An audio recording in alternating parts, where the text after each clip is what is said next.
I'm a bit lost for words, eh? Like, this has been one of the probably best conversations I've had in a long time, and we've had some cool guests on here. But you've opened my eyes and heart a hell of a lot, eh? Like, I have experienced a bit of going to school with the support unit and just seeing this disabled people around, and like I've never stopped to think about, like, you know, when I go to a festival, I go to a races and you know, consciously ever think like, you know, there's no disabled people here. I've never ever thought about like why there isn't these guys here, and they should be there. And yeah, you're doing such an amazing thing. You should be so proud.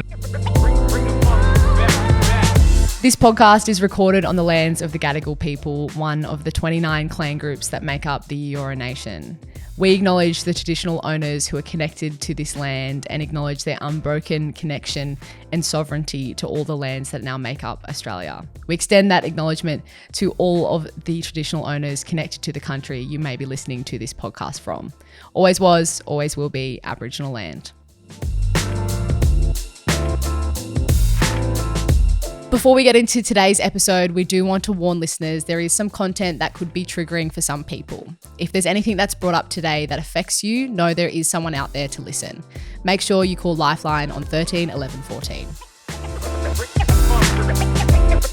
Hello and welcome back to When We Grow Up, the podcast where we ask where we've been to know where we're going. We're your hosts. My name is Marlee Silva. I'm Nicho Hynes. And he's already got the giggles, ready to take the piss out of me. But far more important than that, and far more important than you, Nicho, is our guest who is sitting beside me right now, the co-founder of Stellar Experiences, someone I've known since she was about 5 years old, a Yowie Bay through and through.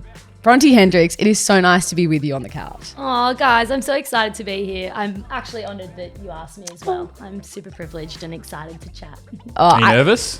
I don't know. I was like kind of nervous, but since we sat on this lounge, I kind of feel excited. Yeah, that's the good thing about it. Yeah. Well, you say you're honoured, but Nicho, I think I mentioned Bronte to you the second we started talking about guests, because you're someone who obviously I've known for a very long time, but watching your career path and your passion for working with young people with disabilities is so inspiring to, I think, anyone who knows you. So we'll get into that and I can't wait. But I did mention to you before we started recording, we start all of these conversations with our guests by reflecting on a win and a challenge through the week. So we won't throw to you first, so you can get a bit of a taste of what it's like. But Nicho, why don't you kick us off? You throw to me finally. Bronte, it's lovely to have you on here. Marlee just talks that much, doesn't even give me a chance sometimes. So that was a very long introduction, Marlee. Sorry. Surprised you're still breathing right now. You're not out of breath. But anyway, Bronte, yes, she was right. We have spoke about you ever since we spoke about this podcast, actually back probably last year. She said straight away, Bronte, we need to get Bronte on. And I'm very sorry, but I haven't looked into this too much because I was very excited just to find out live on this chat. But we did watch a little clip this morning, which we'll touch on a bit later, which was very inspiring. So very grateful to have you on. And my win and challenge. But before the win and challenge, this morning I want to touch on Marlee Silva come over and we were talking about this interview. And I don't know if any of you have had coffee breath before, but I don't drink coffee, so I would never experience it. But Marlee was sitting next to me and she was showing me the video, and it was reeking of coffee. And I said, Marlee, you have really bad coffee breath right now. And she absolutely got the sulks and the shit so bad.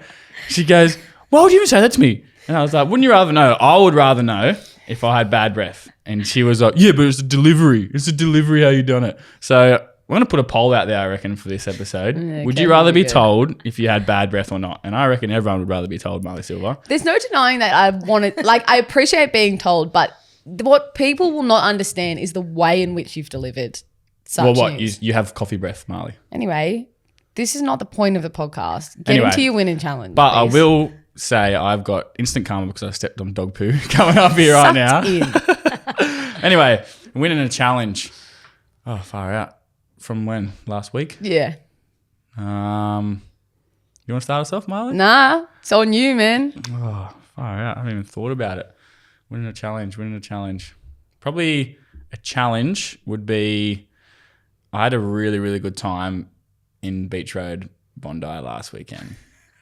And a challenge was after the game, because we have a short turnaround, I can't go out and have a beer. And I had sort of the bug of going out and having a beer again, and unfortunately couldn't do that because we have a 5-day turnaround. But a win would probably be getting a win over Marlee Silva's Bulldogs. Yeah. Did that hurt? It was quite difficult, but I sort of expected it, so I prepared myself. And Loyal fan. And I'm a fan of you, so I wanted you to win because I'm actually nice. Yep. Anyway, Rod Silva, I don't. what do you think? Yeah, He only cared even about better, you actually. and my cousin Brayden. But actually, he tipped the Sharks. He did. Oh, Yeah. That's a controversial topic. Yeah. Like if you tip against your own team, I'm not sure how I feel about that. Marlee, who I did think you you got to tip? back your team. I tipped the Sharks too. Yeah. Well, I've been you do it- heartbroken by the Bulldogs for years though. Yeah, that's like me and the Dragons. Yeah. Like, the Dragons. Anyway, it's They not know. about you, Marlee. What's your win in the challenge? Well, I think it would be no surprises to anyone that my challenge this week has been him. It started with last week. I had a really important interview with it'll be out by the time that we speak Oh, about your this. big note now. Anyway. I interviewed Sam Kerr last week. Oh my God. For a piece that I'm writing on the Matildas. And it was really, really big deal. I was super nervous about it. I had been briefed in all these ways of, you can't do this, you can't do that. I was stressing, all this sort of stuff. Anyway, the interview went so well. It was via Zoom and it was great. And she stayed on much longer than she was supposed to. And we were just having a great time, vibing out really hard.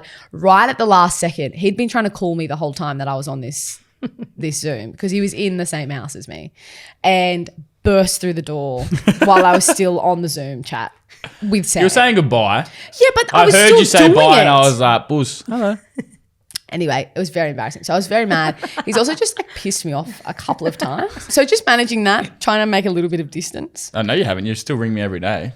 Yeah, because I have to about things. Well, you didn't get any distance. If you didn't call me, that's distance. Yeah, the people will come to realise it's gonna be a journey. But that's been my challenge. My win would probably be doing that interview, and it was just pretty stoked to be asked to do that, and super excited for the piece to come out. But Bronte, we have been speaking way too much, and No, clearly that's we had super some stuff exciting. to air out.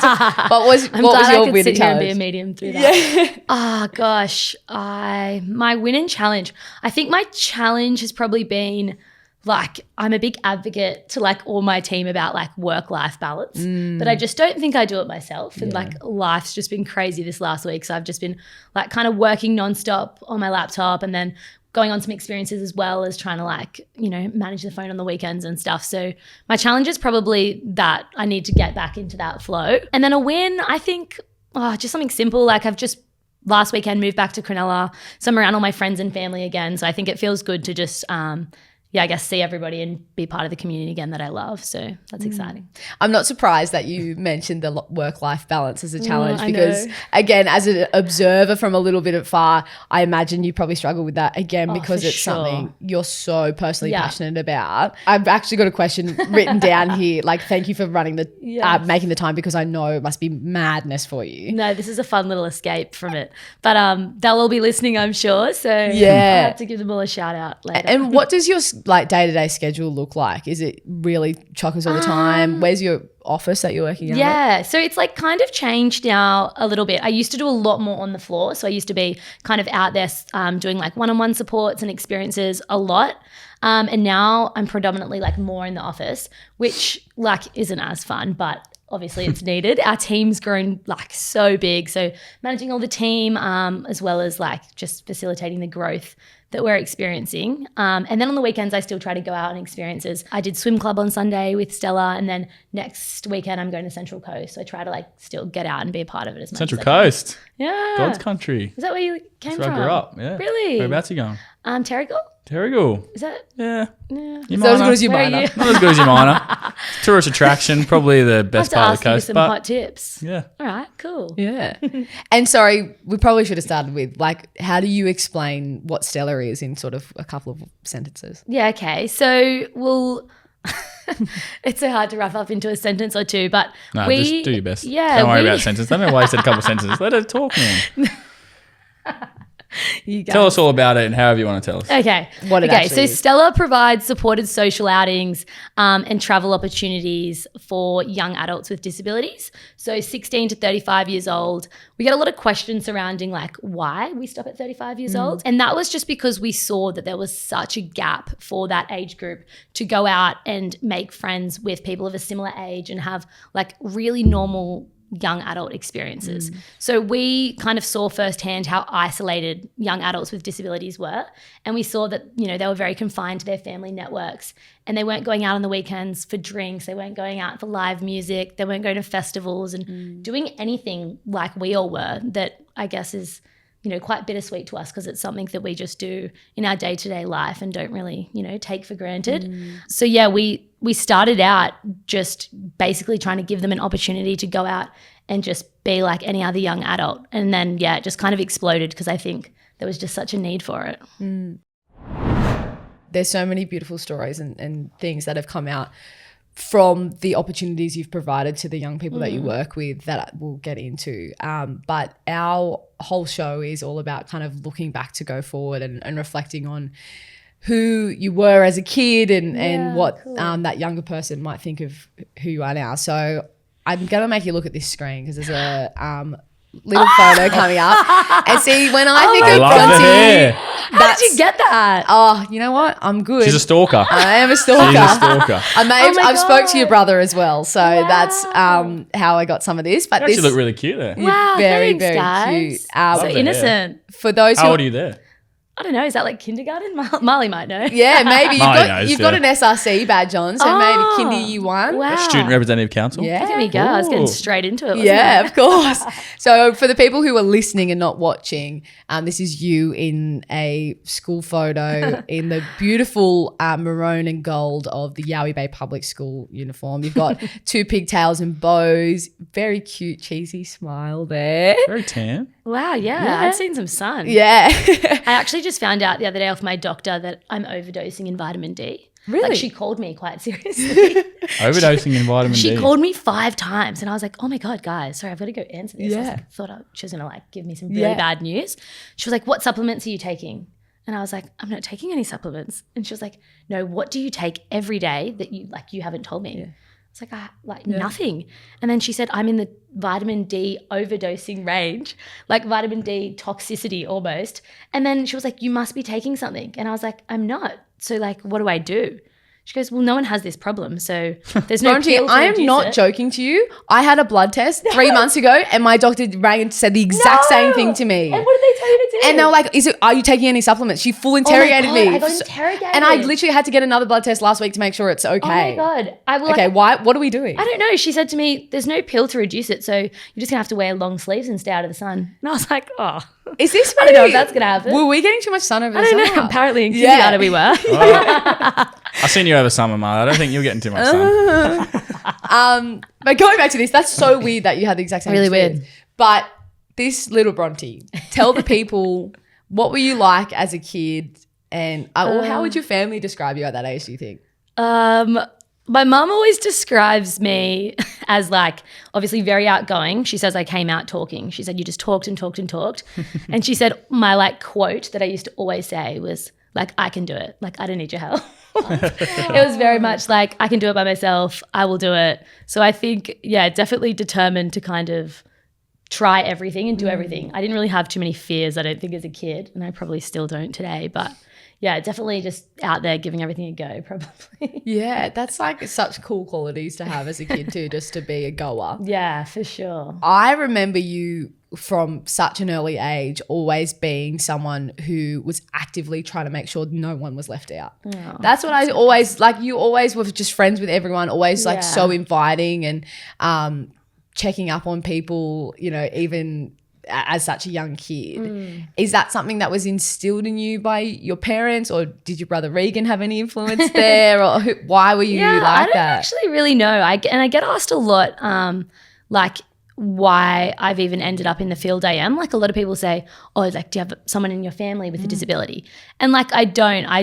I'm not really sure like where that passion like really started from. Like I know, and we'll probably go into it a bit. Like I had experiences at school, with kids with disabilities or with kids with learning challenges that definitely I guess set a fire of in something inside of me, because I could never really comprehend, why people would leave them out and whatnot. And still to this day, I have so many guests at Stella who always say, I feel like you're a popular girl at school, you're in one of the popular groups and they're really mean to everyone. And it breaks my heart, because I think they've got this kind of stereotype of who I might have been at school, based on the fact that, I've got a lot of friends and I go out and do lots.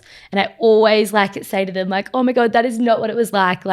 At school, I always tried to ensure that, every single person, regardless of who they were included and invited out on the weekends, and that they always sat with us at recess and lunch and stuff. But yeah, it's funny, that kind of stereotype of that group, because I think it's reflected in a lot of movies and stuff. Yeah. So it kind of shapes this funny vision of who a popular person might be or whatnot. Yeah. And I think what you're describing is what, people like that should be the most popular, because they are the one trying to kind of reach their hand out and make sure that people are okay. Do you remember even a time when you saw a kid by themselves in the playground and who you wanted to for sure. reach out to? I remember seeing Ronan Sousa. You guys probably know very well who Ronan is. Bit of a star now and love on the spectrum. But I remember so clearly the first day I saw him at the year 7. He was at his year 7 swimming carnival. Yeah. And I was in year 9. And I just remember watching him all day, kind of roaming around. He had his backpack on and everyone was sitting down in their groups, laughing and having heaps of fun. And I just remember him, I could just see that he didn't have anyone to kind of hang out with. And then that was the first day I was went and introduced myself, learn a bit about him and the incredible human he is. And then from that day on, I just made it my mission to talk to everyone in his year about including him and making sure he was involved and stuff on the weekends. And he sat with us literally every single recess and lunch. And well, it's funny you say that, because the next photo that comes up is one that I saw on Ronan's Instagram not that long ago. Oh my God, yeah. So yeah, I mean, Tell us about Ronan. What's he like? And yeah, Nicho, you wouldn't know this, but Ronan is a bit of a reality TV star. He's a bit of a celebrity. Yeah, okay. He has 50,000 followers on Instagram now. Ronan was on Love on the Spectrum. Ronan is the most incredible human I think I know. He is so special to me. We have such a special bond. And that story I just told, I met him at school. He was 2 years below me. And Ronan's on the autism spectrum. So his experience of school, I think, was a little bit different to everyone else's. He didn't maybe settle in as quickly, just due to the fact that, he probably struggled to make friends like everyone else. And then, that day I saw him at the swimming carnival, I definitely saw how he was isolated just because he couldn't probably have the confidence to walk up to a group and make friends with them. So him and I kind of ended up with this special bond where we hung out every recess and lunch. Ronan has this incredible memory and he loves movies, and he would often just be reciting a whole movie in all these different voices and all these different songs, and he loves Disney and Aladdin. And I think to a lot of the other kids at school, they probably thought that was quite strange and didn't really understand that Ronan even had a disability, because for a lot of people on the autism spectrum, it's just super hard for them because it is an invisible disability. So, if you walk past them and, they're making a comment or they're reciting a movie, you might just kind of think, that's a bit odd. But it's kind of this invisible disability, but I think it's an invisible superpower because it's so incredible. The way Ronan's brain works just blows my mind. He's by far one of the smartest people I know. We hung out every single recess and lunch, and when I graduated, it was definitely hard. I don't even know if Ronan had a phone, but there wasn't really a way for us to stay connected when I finished school. And then, he certainly kind of fueled my passion for wanting to work in the disability space. So I went on and studied a Bachelor of Inclusive Education and Disability Studies. I didn't know that was something you could study. Yeah. Oh, neither did I. Yeah. And when I saw it, I remember just having I knew so badly what I wanted to do, but I knew that I didn't want to just work at a disability service. I knew that I wanted to study and learn more and be able to actually like make a difference and help as many people as I could. So I remember just like scrolling through all these degrees and I literally just saw the word like inclusion and I was like, this is for me. Like I've got to do this degree. And then I ended up working at a disability service for like around 4 years where I met my current business partner, Luke. And then that's where we kind of like brought this vision to life of helping young adults with disabilities. And then that's when I got to kind of reconnect with Ronan. I remember sending his mum a little message being like, I've started this thing. Like, I hope Ronan, wants to come along and be part of it. And then, he's been thriving ever since. Yeah. And what's it like for you to see, because, watching his videos and things on Instagram now, like the confidence that he seems to have. Yeah. Oh, it's insane. Like, looking back on him in year 7 and I guess his little kind of like confidence to talk to people, to who he is today. Like, he is one of the most confident people I know. He sings, he plays the piano, he plays multiple musical instruments, he's in plays. He's been on Love on the Spectrum on TV. He goes to all these race car tracks and he goes on all these talk shows, and like, it's mind blowing, but it's so cool to see how much, potential could be unlocked. And if you just believe in someone and can help them grow in that confidence, they can really, I guess, show the world what they're capable of. I see the way you light up when you talk about him. It's pretty cool. Like, there need to be more people like you at school. But what I was wondering the whole time was, did anyone question, like any kids at school question you why you hung out with him, or were they like, Bronte, like, why are you hanging out with him for? Why? Definitely. I think even in my year, like I remember like quite a few of the boys used to like make comments and stuff about just him and like probably some of the things he would say or the way he would interact. And it definitely was just like, it was hard to think that they were like so naive, I guess. But I do think there is a bit of an issue with a lot of like, when we go through school, we are kind of uneducated on the topic of people with disabilities. Like, and we don't really know, I guess, like, not that we don't know how to interact with them, but like we don't know what the right thing is to say maybe, or like whether to kind of push those boundaries. And I think that's changing, which is so cool. Like, I think even just having Stella on Instagram, and like I see so many people in the community now, like just in awe of like all the incredible things they're doing. So I feel like the more like we kind of show them, out there skydiving, bungee jumping, like going to festivals and doing all these incredible things, I think like barriers are being broken down. And I think people are being a lot more welcoming of the disability community, as well as schools like integrating it, I think, a lot better. I think back in the day, like those special units were so segregated. Some of them even had their own recess and lunch, and like it just doesn't really make sense. So I think moving forward in society, it's going to be a whole lot better.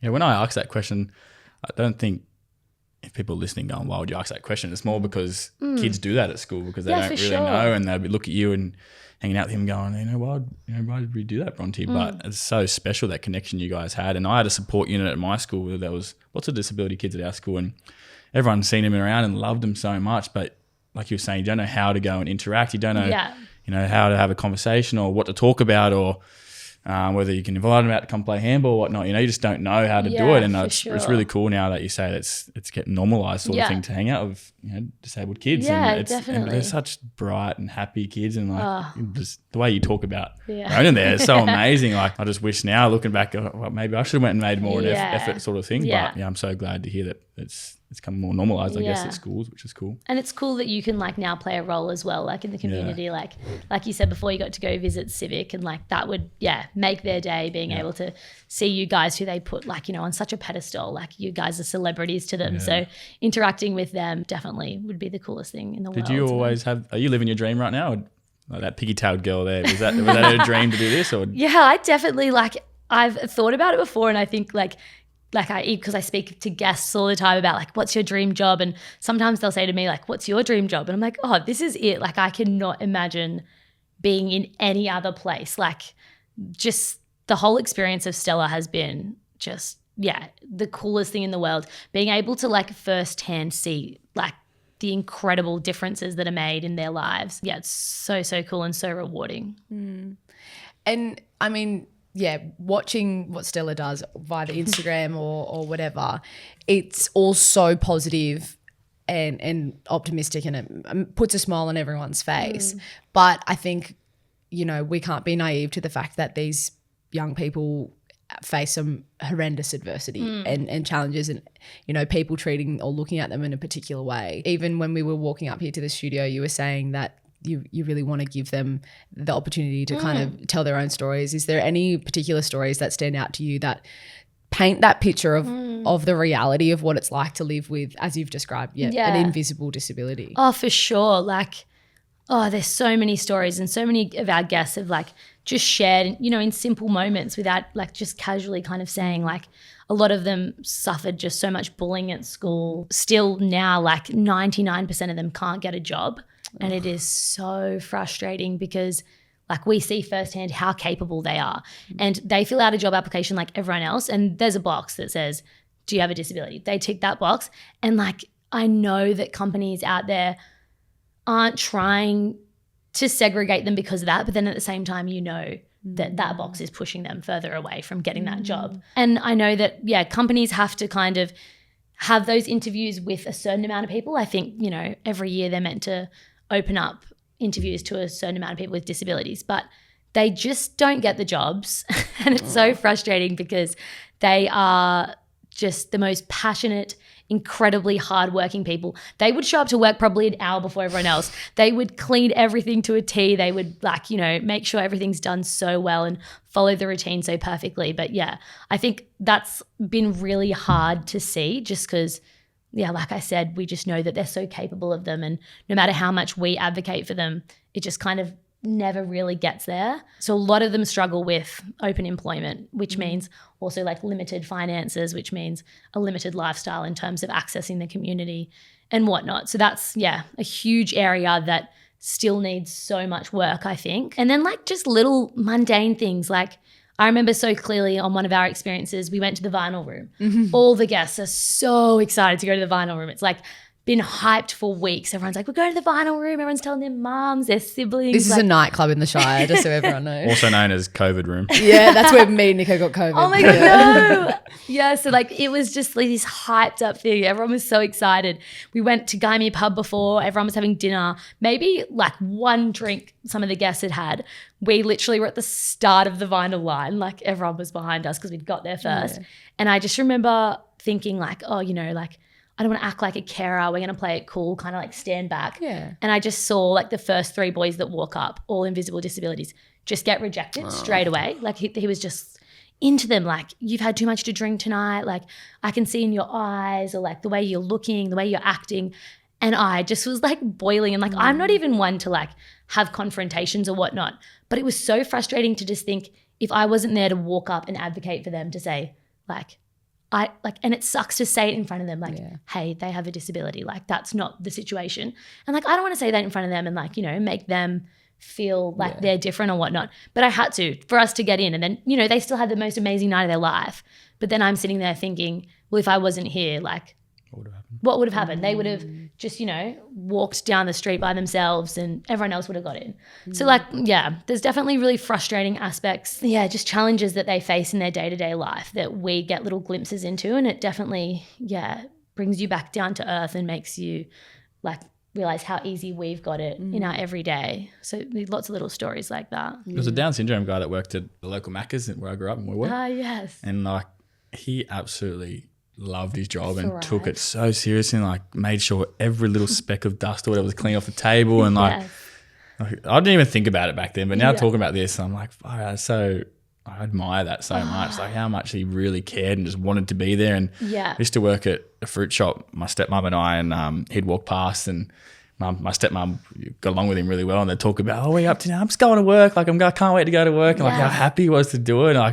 And that passion and excitement is there for all of them. Like every time there's a job trial or something and we all get so excited, it's like a celebration across our workplace. Like we have this like WhatsApp staff message, and if someone gets like a job trial, because our support workers work so hard to like get them those opportunities, we are like, oh my God, yes. Like everyone's cheering. It's like this most amazing moment. And then like, unfortunately, again, like that person won't get the job. And it makes me want to start another business just to hire everyone because I'm like, you guys are all so deserving. You deserve these opportunities like anyone else. And it's so unfortunate that just because they're labelled as having a disability, they are segregated a lot of the time, and I guess discriminated against in a way. And in you saying that, that's something that I'm really conscious of. Like when we're talking about the people that you work with and like you call them guests and whatever, in terms of language, I guess, none of us want to be identified by, something that has 100%. negative connotations. So when you're talking with the people that you're working with, how do they feel about being like, I live with a disability or whatever? Like, how's that in terms of language? Well, I think like now that like we've been like so celebrating, like we've been celebrating the fact that, they're on the autism spectrum, or celebrating that, they have Down syndrome and they're achieving all these incredible things. Because so many of them, especially people with Down syndrome, the stories that we hear from their parents about what they're told they're capable of when they're born, like literally like, here's your baby, they'll probably never talk, they'll probably never go to school, and they'll never, have a job. Like, and that's literally a doctor saying that to them when they've just had a baby. And now, they're out there doing these incredible things. They're having amazing conversations. They've got friends. They're out in the community. Like, they're going away on holidays by themselves. Like, they're having relationships and stuff. It's just so funny, this medical model that, is put on people with disabilities. So it is really cool now, I think, that we're celebrating their disabilities and kind of making them feel more proud of them, and that, it isn't something to be, related to negatively. Hopefully that's kind of helping. Yeah. And do you think it's that, like, some of the issues with our like broader society is that one, that really low expectation that's held, and this lack of education? Is that the stuff that I guess the rest of us who don't live with disabilities need to get better at to make those experiences better? Yeah, I think so. I think definitely like, the rest of society being educated and just aware and just trying to like see them as a person and as a human for who they are. Like, I think, sit there and ask them about what hobbies and interests they have, like ask them what they like to do on the weekends, ask them, do they like to read? Like, they're all such incredible humans and they have so much to offer. But I think, they're so quickly kind of put into a group of, people with disabilities. And I know that in the past, like, people with disabilities were treated very, very differently. And like, that's not an era I lived in. And I can't imagine living in the era where people with disabilities were literally like locked away. Like, that's just so heartbreaking to even think about. So it is so cool to see how far we've come, and I think we've still got like a far way to go, but we're definitely like on the right road. Has anyone, this might be a shitty question, but has anyone ever mistaken your kindness and care for these guys for like you wanting to do this for, I don't know, for glory and all that? Has anyone ever questioned you and been like, why are you actually doing this? Are you only doing this because you want, I don't know, I don't know, feel good, or like... I know what you mean. I don't think so. Like, I know there's probably people like behind your back you wouldn't really know about that would say things like that. But I think because they probably see how genuine I am and how much I love it, like, I would probably just do it anyway, even if it wasn't my job. Like, so I think people who know me wouldn't. I think like I was like super, it was just crazy to even talk about, but I was nominated for Young Australian of the Year. Yeah. Wow. And I was like the top 4 in New South Wales, and that was like a very, very well done. Yeah.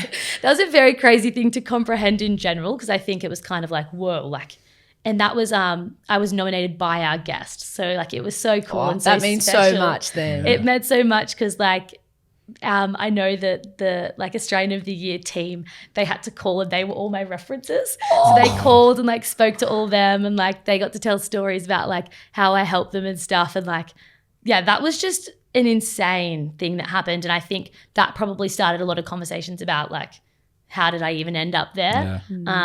But definitely. I didn't mean to ask that question to be negative, but I just know there's like no, for sure. so many jealous people out there, and people who are just like, I don't even know what word it is, but they just look at you and go, she's successful. She must be doing it for this reason or X, Y, and Z sort of thing. 100%. They're mistaken how genuine and how much you care about I your did passion, have a really strange conversation actually recently with someone. I went to Greece last year with one of our guests. So one of our guests, her family is from Greece, and they were going over there for 4 months, and none of the siblings were going. So they knew that if she went there just with the parents, she'd just like sit on her phone or her iPad the whole time and probably just wish she was back here, because, she was out of routine. She wasn't seeing her friends and doing all the incredible things she normally does with Stella. So I went over there for 6 weeks, and it was like an insane opportunity. We were living like on this little island in Samos, like up in this village where no one spoke English. It was this crazy experience. But like, I'd wake up at like 8 a.m. every morning, And me and Patricia would be out Greek dancing till like 3 a.m. every night. So like it was long days and like it was super tiring. And I remember when I came back, someone said something to me like, oh God, you must have got like $25,000 for that trip or something. Wow. And I was just like in shock that someone had like sat there and tried to like add up how much money I would have charged them for this trip and like kind of just, I guess, alluded to the fact I did it for money, but like I just really, like I didn't really speak much back to them, but I wish that they could understand like what it really looked like. Yeah. Like that money, I didn't even see anyway. It went straight into Stella. I just get our, basic kind of salary we get. And like I was working from like 8 a.m. to like 3 a.m. like every night. And it was the most incredible experience, but it was just so funny to get a glimpse into like what someone on the outside kind of perceived it as. Yeah. So yeah, I guess in saying that. And I think it's like, you know what? All that sort of stuff is so irrelevant. Like you could go and be earning $1 million, but you still did the work, and that's actually, I mean, her family who's paid for you to be there has agency. Like you're not holding, them to be like, you have to pay me this. Like you're doing it because of the work that you're passionate about. And like you're saying, it's not easy and not everyone can do it. Yeah, for sure. It was a funny thing to hear. I was just like just, I guess, a bit frozen on the fact that someone had sat there and tried to calculate what they think like I would have got out of that experience. And then I thought, imagine the conversations people were probably having when I was there. But yeah, I knew why I was there, and like we had the most incredible time. So I just, put that's all that matters, really. Yeah, we put that behind. And on the flip side of people like that, and I think correct me if I'm wrong, but part of the reason you've been so successful with Stella and its expansion and, how much it just feels like a name that I can say now and people know it, is your support network, your beautiful close group of friends who are all either full-time support workers in the business or volunteer so much and have just been your biggest cheerleaders from the get-go. I think that for me as well is just some beautiful thing to see, like especially all the women in your life who you've been friends with for so long who just champion everything that you do. Yeah, talk about what it's like to have your friends come along the journey with you. They are incredible. I actually can't even imagine the journey without them. From like day one, they have just been all in. Like they volunteer all the time. They have like the biggest impact on the guests. They've come away with us before. Like they kind of, like Ellie and Molly take days of leave off their full-time job to come volunteer at Stella. And it just like makes me laugh. Like we were in Melbourne for Ability Fest and Ellie had a laptop. She's on her phone to work whilst like at a cafe, then like supporting at Stella, like volunteering just because she loves it so much. Like, and yeah, it's just so cool because I think, again, they're people that probably never would have seen the disability sector as a workplace opportunity or as a career. But the coolest thing about Stella is that so many people now who never would have ever thought about this as a career, like are in it and they're passionate and that they just love it so much. So that's really exciting. I know like for a fact when I was in school, you have like your career meetings and you speak to your career advisor. I remember sitting down one day and saying like, I think I want to do disability. And she said to me, I don't think I've ever had anyone say that. And I don't think it really was much of a career opportunity or something you looked at in the past. And there's a really high turnover of staff in the disability sector.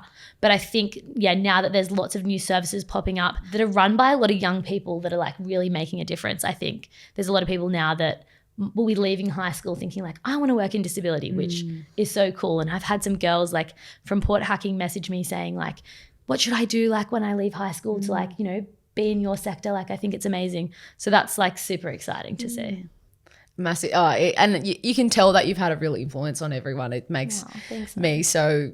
It's just I'm just so proud of you. Like it honestly, because I remember you in this photo we're looking at, you in our high school uniform, and it was just so clear that that's what you were going to do. But to have made it into this thing that sees young people do things that their families never thought they were going to be able to do. I showed Nicho the Today Show piece from when you guys went to Randwick Racecourse. Was that last year or the year before? Oh my God, it was a few years ago now. I was right at the start. Yeah, and like you also have like taken them to music festivals and that sort of stuff. What's it like? Because I think part of the bit that makes me very emotional when I watch that stuff is watching their parents talk about it. Because like exactly as you're saying, when a doctor tells you this is the expectation for your child and there would be so much anxiety and you just want to provide so much for your kid, but then they become an adult and then obviously things change. So what's the feedback like, and what's it like, I think, was there a 21st that you went to and the mum was talking about how the impacts that you've had? I don't know. I've heard a few of stories like that. Yeah, it's so special when the parents speak about it from their perspective, because like they do always say, like, when they were younger, we were just told by all these doctors that this is what their life was going to look like. We had a mum say to us recently that, you know, their child was in speech therapy their whole life because they weren't able to just sit down and have a conversation. It was this something that they worked on all the time. But now, since coming to Stella, because they've just grown so much in confidence and that they can practice it just, you know, in every day, like they're just like a different person. So yeah, it's crazy when you have those conversations with parents, and they also say it's kind of like given them independence as well, because for so long they just did everything with their child, and, you know, that was fine and they loved it. But, you know, they'd probably look at other young adults and wish that, you know, their child was going away like that. Something that we're trying to like do is that Stella Schoolies, because I remember so clearly, like I had a girl in my year, Sarah, who had an intellectual disability, and I remember we were all going to Schoolies and it was, you know, so hyped on, everyone was so excited, and Sarah wasn't coming. And I remember like asking her mum, like, why isn't Sarah coming? And she said, oh, you know, I wouldn't want you to have to like look after her and it to be your thing. And I remember thinking like, well, like, no, she shouldn't be left out because she has a disability. And then when Stella started, I asked all the guests, like, did you go on Schoolies? Did you go on Schoolies? And none of them did. And that's just like one little glimpse of, you know, how it was, you know, their life is so different just because they have a disability, which was really hard to hear because I think it was just something I never really thought of. So yeah, I guess speaking to families and speaking to their parents and the guests and hearing about all those little stories from school is definitely like, you know, a big awakening to how much more we still need to do for them to be included in everything. Yeah, it's that ripple effect, right? Like when you're providing this one individual with something, it's going to, just make everyone around them be happy as well. Yeah.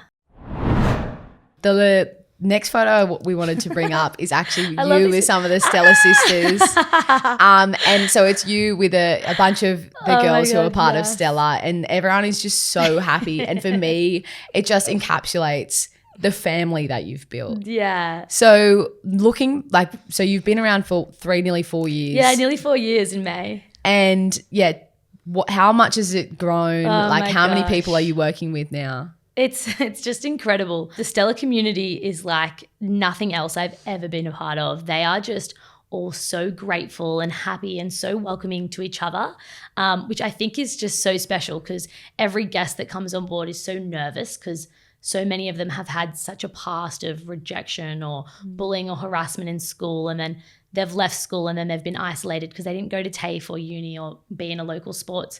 Like, another random example, Nicho, that you'd find interesting.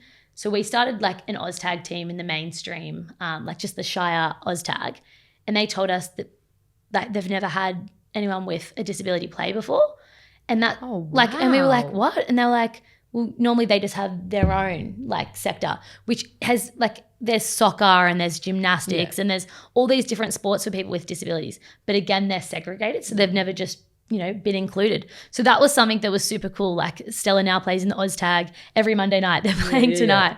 You have to go cheer them on one day. But yeah, it was Marlee's playing tonight. I am playing tonight. Do they play at Woolaware? Yes. Oh my goodness. Yes. Okay, yes, I'm playing there tonight. You know what? I'd love to see the girls absolutely carve up Marlee. I can't wait till they verse you. Yeah. But yeah, that was a crazy thing to just hear, like, again, like, they've never had that before. They're like, you can do it. You can enter a team, but like, this is the first time it's ever happened. And we were like, well, it's going to keep happening. Like, okay. But yeah, the Stella community is just, it's incredible. Every guest that comes along is so nervous and anxious to be part of a group, and everyone's just so welcoming and so kind, and it makes like every guest just is so happy and grateful to be there. And the support team are incredible. They're so passionate and energetic and just make everyone feel like a big family, really. We started out 4 years ago, and it was just Luke and I, and we were both working full-time jobs somewhere else at the time, just trying to do this as like almost like a side passion project. And we had, I think, like 8 guests, and they would kind of just come on everything on the weekends. We were just trying to start to get out there and go to footy games and like live music and stuff. Just exploded. We now have, I think, over 500 guests in Sydney and Illawarra, and we're also operating in Queensland and Canberra. And we have like, I think, just under 60 staff. Wow. So it's just, it's been a really busy time. I feel like I've aged about 10 years in the last 3 years, but it's so worth it. I always say I cannot imagine running any other business, because like running a business is so stressful, and like, you know, it's also incredible because you've got so much passion, but like, you know, growing a team and like just managing all the little business bits. But like Stella is the most incredible business to run. So it just brings you straight back down to earth. Like as soon as, you know, you have one of those moments, or you go out on the weekend, like I just went simply to swim club on Sunday. We literally just go to Sutherland Pool, like we swim laps and we go out for breakfast. And it's something so simple. Everyone's there laughing, having the best time. And it just brings you back down to earth. And you're like, this is why we do it. Like they're there. They have something to look forward to. Like they have a group of friends, and now there's so many relationships and partners. We had 2 guests from Stella get married recently. I saw that. It's just, it's insane. And they even hang out on their own. There's been holidays that they've had on their own now. So, and that's all we could wish for, is just for them to be more. So you're a bit of a matchmaking service too. A few Stella romances. They're always asking me to do a speed dating, and I'm like, I've got to do this soon. You guys can come join. Yeah, that'd be fun. I was going to ask you actually, did they instantly all become best friends when they're in there? Oh yeah. Guests? Everyone is just like so welcoming and so friendly. We have this group chat and all the guests are in it, and every single morning it's like, good morning, my Stella family. Like, hope everyone has the best day. It's just like this positivity bubble. Like, and no matter what happens, like if anything ever embarrassing happens to anyone, say someone's sick or like something bad happens, everyone is just so kind. Like no one ever judges anyone. And like me and the other support workers just sit there and we're like, imagine this just in any other environment, like the judgment that would come, you know, if that happened. But everyone's just, so kind to each other. So it's super nice. Feels like there's a lot that the rest of us could learn from a community like that. I think, does it? For sure. I think like often, you know, it's kind of easy to look at the state of the world and get to like big picture and be like, oh my God, like we think we've gone far enough, but then things happen and you go, oh, far out, we've still got so far to go. But does this, like I'm looking at these women's faces and I know all these stories that you've got, and I see the Stella spotlights that you do on your Instagram and these people telling these like incredible stories of overcoming things. Does it just make you this really optimistic person? Do you feel just good about the world because of them? For sure. It's definitely like, it's just such a positive community to be part of. And I think, no matter how tired or exhausted you are, especially from our perspective, like the admin team that's kind of like working, you know, to all hours, like, and Luke, my business partner as well, like we kind of just give it our all 24/7. And like, we kind of do stuff without burnout sometimes. And it's just so nice to remind yourself that like, it is just so, so worth it. And like, they've come so far, and like, there's so much more we can do. Do you know a little bit about Stella Stays? I've seen the video, so like, tell people about that. Yeah, so Stella Stays is something like that we've only just started. And if you ask any of our guests, like, you know, what are their goals? And I spoke before, like one of their goals is employment, but every single one of them will say like, I want to live out of home. And like not many of them do. And we've kind of always like wondered where our place would be in helping them, you know, live out of home, because everything we do, like we're trying to like foster them to be more independent and try to empower them to like do everything by themselves, so that one day, you know, as their parents are getting older, they potentially might be in a position, you know, to be independent and live out of home. So we just got a new office in Shell Cove, and it's like this beautiful like 2-story house. And we've started this service called Stella Stays, where they can go down there for 4 days at a time and just learn how to like fully live out of home. So like they're doing their washing, they're cooking meals, like they're still having fun and like being social. They host like a games night on a Friday. So like they host this night where other people come over to their house and they've got to like get it all ready. And we're just trying to like give them the opportunity to, you know, actually see what living out of home looks like, and then give them really good feedback about, you know, where they can improve or like how we can continue to help them, so that hopefully in like the next year or two we can start to see some of them living out of home by themselves, which will be incredible. That's amazing. Eh? That is so incredible. I think something that I'm also really conscious of in having this conversation, and I'd love like your advice on, is that I never want to come across like I'm being patronizing to a young person with a disability, because like you say, like they're human beings. They're exactly the same as us, and often the same age as us, and especially the ones that you work with. What do you kind of, I don't know, warn people about, or get people to have in mind in that space? Because I never ever want to feel like I think I'm any better than anyone. I mean, you know, particularly someone like this. No, that's a great question. I honestly think, just treat them kind of exactly how you'd like to be treated, really. I think just not speaking down on anyone and speaking to them just like a friend or someone else, like, you know, that you would sit with. A lot of them definitely like look up to, you know, like you guys and people in society, anyone on TV shows or like at Stella, all of our support workers, because they definitely see them as role models. They definitely relate to other people their age and can see where they're at. So like even the fact, like, for example, that, you know, I've moved out of home, like so many of them are like, you know, I'm the same age, like I want to move out of home. So like they want all those relatable goals that we're achieving as well. So I think, definitely just being a cool role model to them is a big part of that. But just being friendly and just being a nice person is honestly saying hello, like just being kind, being inclusive. Sounds so simple, but some people just can't do that. Hey? Yeah, for sure.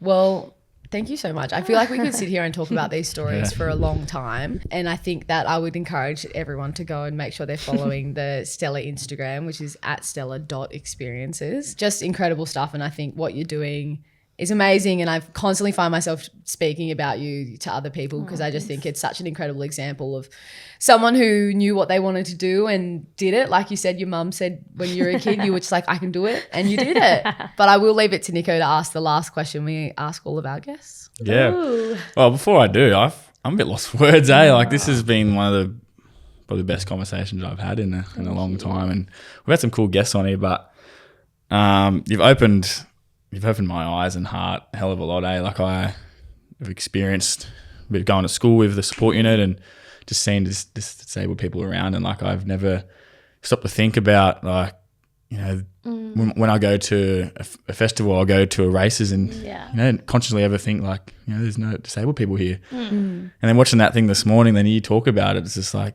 you know, I've never ever thought about like why there isn't these guys here, and they should be there. And yeah, you're doing such an amazing thing. You should be so proud. And like, I'm so like, I'm a bit choked up. I just feel so, I don't know. I don't even know how to put into words how I'm feeling right now. Like this has been one of the best things I've spoke about, and I'd love to come down to Stella one day. Please, they'd love it. I'd love to be a regular person to come down, really. That'd And be so awesome. yeah, it's just crazy what you're doing. But anyway, Thank you. what am I talking about?